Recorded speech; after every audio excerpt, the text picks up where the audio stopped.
Did you know that your resume can be used against you in an unpaid overtime lawsuit? I'll explain.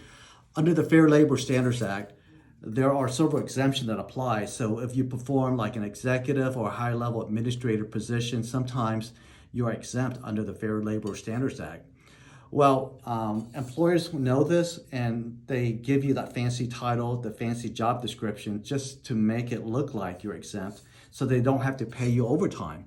If you turn around and sue them, sometimes they'll look at your resume that you pass around after you leave that place or your LinkedIn profile to see whether or not you borrowed their job description that they gave for you, your job title, and they'll make the argument that you're exempt because your resume and your LinkedIn profile or anything that's out there that describe what you did previously must mean that you're exempt and you're performing exempt duties.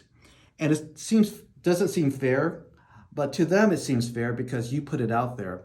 But in reality, the courts do not look at job title or job duties that's described in the job description because they know that the courts know that doesn't describe accurately what you do on a day-to-day, weekly basis, what your primary duties are.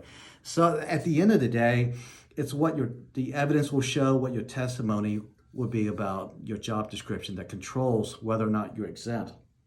But it is frustrating to have your resume or your LinkedIn profile out there being used against you in an unpaid overtime lawsuit. Okay, back to work.